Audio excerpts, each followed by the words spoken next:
How many of you here, you are excited to celebrate Christmas? Meron ba dito? Ngayon pa lang iniisip na, kailan kaya ang Christmas? If there's one celebration that we need to be more excited, that would be the Resurrection Sunday. And I do not know of any single event in history that has been given and continues to give humanity hope better than the resurrection of Jesus. Ask me why. Why? Even sa overflow, you could ask me why. Hindi po kayo, gusto niyo po doon kayo, palit kayo, okay? Because we are guaranteed death and we can have eternal life. And that's why this is the reason why we celebrate, because Jesus is not dead, Jesus is alive. Can we just give a round of applause to God for His goodness and faithfulness? Jesus is not dead, He is alive. So open your Bibles with me. We'll go straight to the message today in 1 Corinthians 15, verse 12 to 19. Can I invite everyone to all stand in reverence to the word of God? Verse 12. Now, if Christ is proclaimed as raised from the dead, how can some of you say that there is no resurrection of the dead? But if there is no resurrection of the dead, then not even Christ has been raised. And if Christ has not been raised, then our preaching is in vain and your faith is in vain. We're even found to be misrepresenting God because we testified about God that He raised Christ, whom He did not raise, if it's true that the dead are not raised. For if the dead are not raised, not even Christ has been raised. And if Christ has not been raised, your faith is futile and you are still in your sins. Then those also who have fallen asleep in Christ have perished. If in Christ we have hope in this life only, we are of all people most to be pitied. This is the word of the Lord. Let us pray. Bow your heads with me. Father, Heavenly Father, we thank you. And because of today's celebration, yes, God, you died, you were buried, and you rose again from the grave. Thank you for the hope that this day gives. Thank you because we have hope not only in this life, but in the life to come. I pray for those of us who are feeling discouraged, may we find hope in your resurrection. For those of us who are doubting, may we find confidence and assurance in your resurrection. For those of us who are desperate and those of us who are seeking direction, may you lead us and may we find purpose because of your resurrection. Lord, today, may you bless the preaching of your word in Jesus' name. Amen and amen. Before you sit, greet again the person on your left and on your right. Happy Resurrection Sunday. You can all be seated. And again, thank you. If you're first time with us, we are in the second week of our series entitled The Final Say. And we often ask, when we hear the word, the final say, we often ask, ang final say, it's always about direction or decision. Like, di ba, kakain tayo dito. Sino ba ang may final say sa kakainan? Okay? Or direction. Or decision. Di ba? Sino ba yung may final say? How many of you here, you are married and you're happy? Happily married. Come on. And we know that all husbands, we have the final say, right? Now, yes, dear. Okay? Yes, dear. Okay? Yes, love. Okay? Now, who has the final say? Means someone having ultimate authority to make a definitive decision. And after that, there will be no more further discussion that is expected. Now, the resurrection of Christ has the final say. Anxiety has not the final say. Worries in life has not the final say. Death has not the final say. Even what we feel and what's happening, war has not the final say. It is the resurrection of Christ that has the final say in what we believe and how we live. Now, Paul, we are encamping in 1 Corinthians 15 alone. Today, we've talked about the foundation of our faith is rest in the resurrection of Christ. Today, the hope that we have, not just in this life, but even in the eternal life, hangs on in the resurrection of Christ. And Paul shows them the effect. Listen to this. If resurrection did not happen, there is a major implication of life. And Paul said, if Christ has not been raised, and after that, you would see couple of things in verse 12, 13, 14, 15, 16, 17, 18, until verse 19, premise that if Christ has not been raised, there is a major implication in what we believe and how we live. And Paul, just like Apostle Paul, he always used a different way of explaining about the gospel and having his writing to the churches. For example, in Romans, Paul used like a rhetorical question, like if grace will abound, if we sin, grace abound, then do we need to keep on sinning so that grace will keep on abounding? The answer is, he's not asking for yes or no. He's not soliciting an answer. Di ba parang ito, parang kahapon, di ba? Ah, nandito naman yung wife ko, di ba? Yung kahapon sabi niya, di ba, nagluto siya and then sabi niya, punta ka dito, pwede mo nang kunan. So sabi nung mga sister-in-law ko, ah, pupunta po ba kayo? Sabi ko, hindi tanong yon. Yung tanong niya, pwede mo nang kunan, punta ka na dito. Pwede mo, hindi, kukunan mo ba? Ganon yung sabi niya, kukunan mo ba? Hindi siya tanong. Kukunan ko talaga, okay? Now, Paul was saying, now if Christ is, he was talking about that rhetorical. Now, in First Corinthians, he was using what we call reduction to absurdity. It's a form of logical argument that disproves a statement by showing that its conclusion is absurd, contradictory, or impossible. And it works by temporarily assuming a premise is true, then following its logic to an extreme ridiculous outcome to prove that the original premise must be false. For example, if Earth is flat, yan na. If Earth is flat, then a ship sailing to the horizon should eventually fall off the edge. Since ships do not fall off the edge, the Earth is not flat. Kung nagigets nyo na yung logical, yung flow niya. For example, kung affordable ang diesel, yan. Eh di wala lahat tayo ngayon. Nasa bakasyon tayo. Kung affordable ang diesel, karamihan sa atin ay out of town. Tama po ba? O, iba sa inyo, hihintayin na lang tong recording na to. Doon na lang po ako. Pero dahil mahal ang diesel, nandito tayo lahat. Yay! Okay? Parang masaya, di ba? Now, here's the point of Paul. If Christ is not raised, listen to this. Your faith in Jesus is not worth it. You believe him to be your savior, but he can't even save himself from death. But how many of you know, and you are grateful, Paul said, but Christ has been raised from the dead. He is not dead. Jesus is alive. Amen? Can we just give our clap of praise to the Lord? Let me say this, that Christ is our risen hope in this life and in eternal life. He is our risen hope in this life and in eternal life. Christianity is the only major faith that openly stakes everything on a historical event. We don't believe in gambling. We don't want and promote any of it. But if you are betting something, if you're only in Christianity that you will bet your entire life to an historical event. And that is the resurrection of Jesus. And Paul boldly declares later in the verse, he said, if Christ has not been raised, your faith is futile.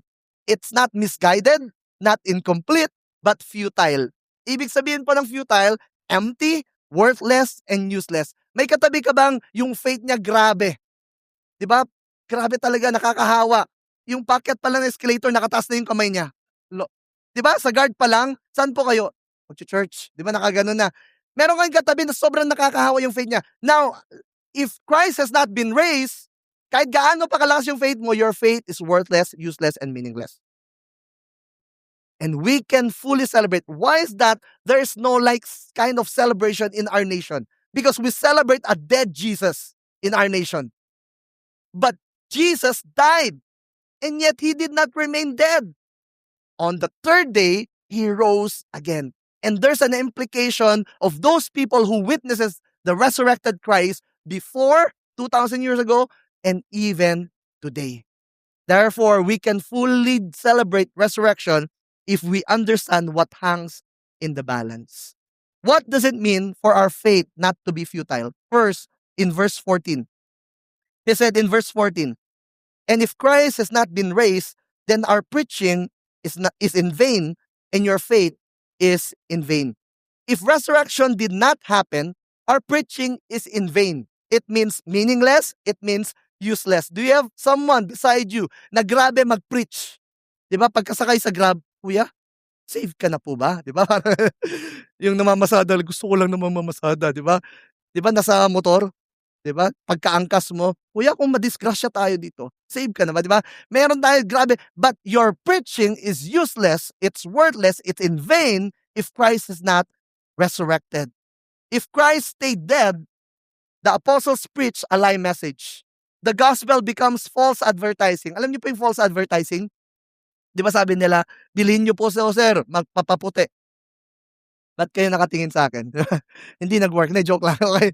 Ano, paputi po 'to. False advertising.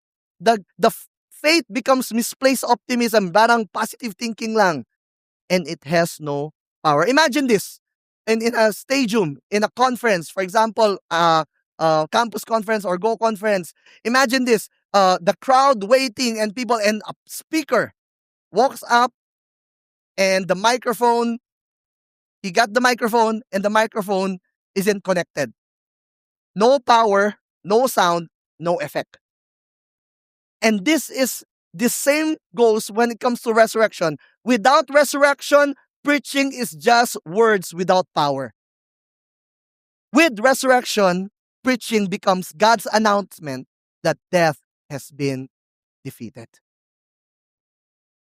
Part of the gospel is not just Jesus died for our sins, he was buried. He did not end there. Part of the message of the gospel is the resurrection of Christ. Because the resurrection of Christ validates who he is, that he is the Son of God, that he came to serve and to save the lost. He came to seek and save the lost. All of those things is important part of the gospel message. The resurrection of Christ proves our message is not in vain. Our preaching is not in vain. You preach today, you preach tomorrow. The preachings of those people in the past is not in vain. The message of the gospel is not useless because Christ resurrected. And that's why for us, when we preach the gospel, the truth and grace of Jesus, it has power. The book of Acts, one of my favorite books in the Bible, to preach Christianity was to preach the resurrection of Christ. When we live and believe the message of the gospel, it has the power to transform us. A person who believe and live the message of the gospel, he will never remain the same. He will be transformed, not to be like the person seated next to you, but to be like Christ himself. And that's why when we gather together, we don't gather because Christianity works. We don't gather because out of religion. Because wala tayong magagawa in Sunday morning. We don't gather just because Christianity works. We gather because Christ lives, because he lives. Jesus is alive. Amen? Can we just clap our hands to the Lord? The next time that you go to church, not because you wash away your sin. No, you go to church because this hope that we have is alive. Because Jesus is alive. Because he lives. Now we can have hope. Not just in this life, but in eternal life. You know, why is this important? Remember, when Mary, the two Marys, went to the account in Matthew 28, in Mark 16, and even in Luke 24, the account of the resurrection on the third day. Mary and another Mary, they went to go to the tomb not to see if Jesus is alive. Hindi po, pupunta sila doon to bring spice out of tradition. And where can you find the disciples? There cannot be found. There were nowhere. The disciples veer away, went back to their old ways. But the resurrection of Christ validates of who he is and what he claimed to be. I'll go back later in that statement. What does it mean for our faith not to be futile? Second, in verse 17, if Christ has not been raised, your faith is futile and you are still in your sins. Say that with me. And you are still in your sins. This is the worst news ever. This is so devastating. knowing that if Christ has not risen, we are still under sin. And sin has still hold on to us. Death is still ruling us. If there's no resurrection, there is no proof of victory. There is no confirmation that the cross worked. And sin still owns us. Do I have that? Yeah. So if there's no resurrection, there's no proof of victory, no confirmation that the cross worked, sin still owns us. And we can follow Paul's logic point by point. Dadaan-dahanin ko po. If there's no resurrection, then Jesus did not rise from the dead. Kaya pa? Okay pa po tayo? Kuha pa natin yon? Thumbs up lang. Amen. Okay, good. If Jesus did not rise from the dead, then death has power over him and defeated him. If death has power over Jesus, he is not God. If Jesus is not God, he cannot offer a complete sacrifice for sins. Let me pause. Because in order for you to satisfy the requirement, you need to be fully divine and fully human. And if Jesus is not God, then he cannot fully satisfy the requirement of the law. If Jesus cannot offer a complete sacrifice for sins, then our sins are not completely paid for before God. If my sins are not completely paid before God, then I'm still in my sins. Therefore, balik tayo, if Jesus is not risen, he is unable to save. We are doomed to hell. But how many of you glad that on the third day, Jesus rose from the grave? Amen? Sometimes we need to understand how devastating and how worse could it be if Jesus did not rise from the dead for us to celebrate and for us to thank Him. Lord, thank you. Hindi ka natulog lang doon.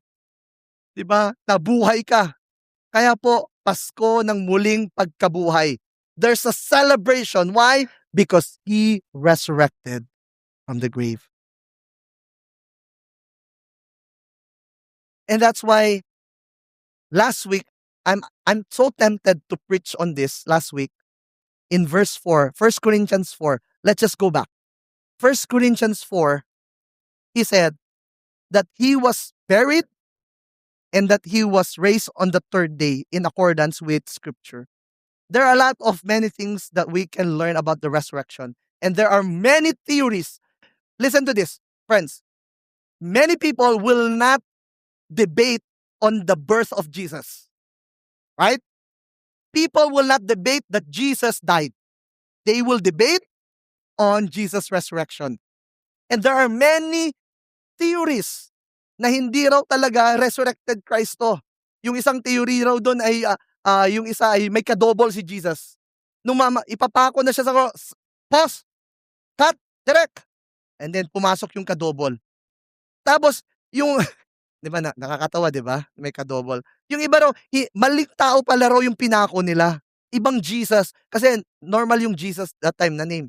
Iba raw. Yung isa naman raw, nawala siya sa tomb kasi tinago siya ng mga disciples.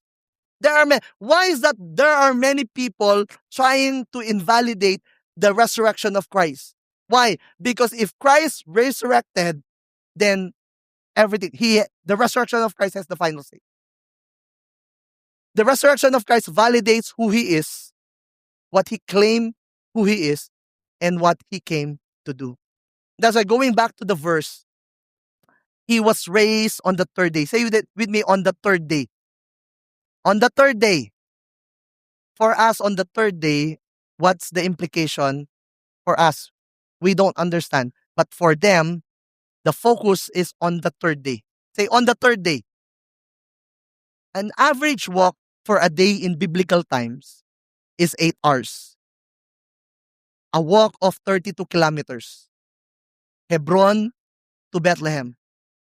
It's like Santa Mesa to EK. Alam niyo po yung EK, Enchanted Kingdom. Huwag natin gawin ngayon, okay? Going there, it's 8 hours. 32 kilometers. So for Jewish people, 3 days for the Jews, for us 3 days, we don't have any idea about 3 days. But 3 days for the Jews, it means a completion of journey. 1 day trip going to one day to finish what you need to accomplish, and another day to go back. So for you to go back after 3 days, for them, completion of a journey. What I came to do, it is finished, it is complete. That's why Jesus was raised on the third day. It means Jesus has completed his mission. What is his mission? He came to seek and save the lost. That's why on the last breath of Jesus, John 19:30, Jesus said, he received the drink and Jesus said, it is finished. Say with me, it is finished. Mas maganda po in the Greek, tetelestai. What Jesus said? Tetelestai. And with that, he bowed his head and gave up his spirit. It is finished. Tetelestai. Diba? Tapos na ba yung service? Hindi pa. Hindi pa tetelestai. Diba? After the service, tetelestai. Diba? Now, for them, the word tetelestai used different. Parang sa atin, mahal. Mahal? Mahal. Mahal. Iba-iba yung word. Diba? Depende kung saan mo gagamitin. Mahal ko. Ang mahal niyan. Na, diba? Mahal na value. Now, for them, tetelestai uses in different contexts during their time. For a marketplace, tetelestai, when you go to a market, they use the tetelestai, a dandil, like a negotiating, diba? How much is this? 200. O, pwede bang 20 pesos? 150. No, 100. Tetelestai. Dandil. No more haggling, no more negotiation. Tetelestai. In bank, alam niyo naman po ang bangko, di ba? If you loan a mortgage or loan, if someone paid in full, sasabihin nila, tetelestai. You don't need to pay anymore, tetelestai. Di ba? And even in the sacrificial system that time, high priest offering sacrifice once a year in the Holy of Holies. A high priest will come into the third place, the Holy of Holies, to sacrifice the atonement of sin for everybody. That's why when Jesus said, tetelestai, the sacrifice has been made. No more additional sacrifice. Even if you mean it, there is no more additional sacrifice to what Jesus has done. Tetelestai. Jesus was raised on the third day. It means Jesus has finally completed his mission. That's why, friends, Christ's death, it means it is finished. Our debt has been paid in full. Come on. In short, parang di po kayo masaya. Gusto niyo dagdagan yung ginawa ni Lord para sa inyo? Hindi na, our service to God is not to pay any of the debt that we've counted. Tapos na po. Actually, it's more on, it's an insult in the eyes of God if we add on a little bit of our works to his perfect sacrifice. Tetelestai, right? It is finished. But the enemy will tell you, what's your evidence that it is finished? What makes you confident that the sacrifice on the cross is work? Because Jesus is not the first person who experienced the crucifixion. Every year, the Roman empire, from the Assyrian and then to the Roman, they've perfected the crucifixion na hindi mo kailangan ma-hang on the cross. They perfected. It's not the only time that someone need to carry the cross. Every year, there are people who are carrying their cross. This is not the first time that someone died on that cross. But what makes the crucifixion, the death of Jesus Christ, work? Our debt has been paid in full. And that's why many people, they are so embraced and soaked to the idea that Jesus died for them. Yes, Jesus died for you, but he did not remain dead. Why are you celebrating the dead Jesus? He did not remain dead. He died. And yung death niya, it is finished. You know what the resurrection means? Christ's resurrection means it is accepted. That the payment of our sin is accepted by the Father, Son, Holy Spirit. The payment for our sin is accepted. It means our receipt was given of the full payment. So, no matter how, hindi po ako galit, okay? No matter how much you struggle with sin in this life, no matter how the devil tries to condemn you and accuse you, remember, Christ already paid for the penalty of your sin, and remember, the resurrection of Christ is your receipt in this life and the life to come. Para mas maintindihan natin, ano po yung receipt na sinasabi mo? Alam niyo po yung supermarket. Iba sa inyo. Meron pong supermarket dito. Hindi po lahat ng supermarket. Di ba punta ka supermarket and you will buy something, right? You will buy groceries and all. Binili mo. And then punta ka sa counter, binayaran mo. There are some supermarket or groceries, before you go out, a guard or someone will check and they will ask, where's your receipt? And sabi mo, di mo ba ako kilala? Okay po, yung receipt niyo po. Nagcho-church ako diyan sa taas. Okay po, nag-small group ako, nagwo-one to, tapos ko na nga yung leadership one. Okay po, receipt niyo po. Nasaan yung receipt? Nasaan yung katunayan at ebidensya na yan ay binili mo at bayad na? Are you here with me? Right? Now, Christ already paid the penalty of our sins. Thank you, Lord. Tama ba? And the enemy will tell you, talaga bang bayad na? What's your assurance? Our receipt is the resurrection of Christ. Hold on to that receipt at isampal mo sa enemy. Yan yung receipt. Tama? How many people, how many Christians, they know that Jesus already paid the penalty of their sins, and as if they live their life as if patay si Lord. Na kailangan ba nilang bayaran? And the enemy will try to kill, steal, and destroy. The enemy will try to remind you of your past. I know what you did last summer, part 1, part 2. Marami po. And how many of us, we are clueless about the power of the resurrection? So ano yung meron tayo in this life? We have the receipt. Hold on to that receipt. Every time the enemy will remind you of your past, remind him of his future. He has been defeated. And he has been stripped away, and there is no power of death that holds you. Amen? The resurrection is God's receipt that the payment of Christ's blood was accepted. The resurrection of Christ secures our salvation. It's not just our message is not just in vain, but our salvation is secured. The cross worked. Praise God.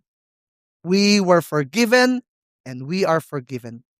And that's why for us, today is a reminder that we don't need to earn or pay for our salvation. The starting point of our salvation is not what we did. The starting point of our salvation is not I. The starting point of our salvation is in what He did. Because of what He did, because He lives, now we can have hope, not just in this life, but even in eternal life. Resurrection means that our sin has been paid in full. Praise God. Guilt and shame cannot remain. Guilt and shame has no more hold on us. And death is defeated. You don't pay for it. Empty tomb means we can have a full life. Not just here on earth, but even eternal life. Matthew 28 verse 6 says, He is not here. He has risen just as He said. Say that with me. Just as He said. What are the things that Jesus said to you and to me that we've never believed? Meron ba kayong kakilala na yung mag-exercise ako, di ba? Yeah, right. Di ba may ganun? Gigising ako na maaga. Yeah, right. May mga kakaibigan ba kayo na mahal naman kayo pero hindi naniniwala kaagad sa inyo? Sinabi mo pa. How many times that Jesus said that I will suffer, I will be persecuted, and I will die? How many of you know that many of the disciples, they did not believe Him? In that Last Supper, sabi niya, okay, this is important. I will die, and ano sinabi? Kinonfront siya ni Peter, Lord, sabi niya, Lord, parang wala kang faith. Di ka mamamatay. Ano sinabi ni Jesus niya? Get behind me. Get behind me, Satan. Did the disciples really grasp and embrace that the idea that Jesus is the Son of God? That Jesus will die? No one wants Jesus to die. And yet, His resurrection, listen to this, validates who He is and what he came to do. If you look at the account, Matthew, Mark, Luke, even John, the disciples did not wait in that tomb for that third day to come. The disciples went back to their old life as if Jesus is the the purpose and the kingdom of God is there, died. Even the two spice girls, they will bring spices. Spice girls sila. The two spice girls, they did not go there because Jesus is alive. No, they were amazed because the stone was rolled and Jesus is no longer there. And they went back and tell to the disciples, "Ah, Jesus, si Jesus, wala doon, wala na." And sabi nila, guni-guni nyo mo lang yan, Mary. Diba? They did not really believe him. And that's why the resurrection, it's like a validation and a proof that I am who I am. R.C. Sproul said the resurrection was God the Father's way of authenticating all the truths that were declared by Jesus. The resurrection is like validation, authenticating all what Jesus said, who he is, and what he came to do. And that's why when the resurrection of Christ appeared and happened, you can go back to all the things that he said and you can believe that he is truly the Son of God. Last, in verse 19, if in Christ we have hope in this life only, we are of all people most to be pitied. Sa Tagalog, kung ang pag-asa natin kay Kristo ay para lamang sa buhay na ito, tayo na ang pinakakawawa sa lahat ng tao. Those who have fallen asleep in Christ have perished, and we are of all people most to be pitied. And Paul did not dilute the message and the truth. The truth hurts. Truth hurts. But he did not dilute it just to somehow encourage the church, the Christians in Corinth. But he said, had on to them, no resurrection means no heaven and no reunion. No resurrection means no ultimate justice. You experience injustice today, if there's no resurrection, no ultimate justice. If there's no resurrection, no purpose of temporary suffering. But how many of you are glad? Christ resurrected. But Christ did resurrect. Therefore, the resurrection of Christ fills us with hope, gives us with hope, gives us hope. The resurrection of Christ, we should be the first, we should be the people, Lord, thank you. Because of your resurrection, there is reunion, there is ultimate justice that we can experience. The resurrection of Christ, because Christ lives, death does not get the final or the last word. The resurrection of Christ has the final say. Resurrection, because of his resurrection, our grief is temporary. It's okay to cry. It's okay to grieve. It's okay. If you lost a loved one, if you lost, hindi po yun, hindi ako iiyak, no. How many times I grieve? Even now, I grieve for my brother, 2 years past his death. I grieve. But what gives me hope? Death is not the end. There is hope beyond the grave. Death has not the final say. One day, we will have reunion together with our dad, my brother. We will have reunion. Our suffering is never wasted. There is purpose for our suffering. And our future is secure. Resurrection, our grief is temporary. I have that. Our suffering is never wasted. And our future is secure. Therefore, we can hope. We can continue to hold on to our faith. We can endure. And we can have meaningful, purposeful, and missional life awaits. N.T. Wright says, Jesus' resurrection is the beginning of God's new project, not to snatch people away from earth to heaven, but to colonize earth with the life of heaven. That, after all, is what the Lord's Prayer is about. Your kingdom come, your will be done on earth as it is in heaven.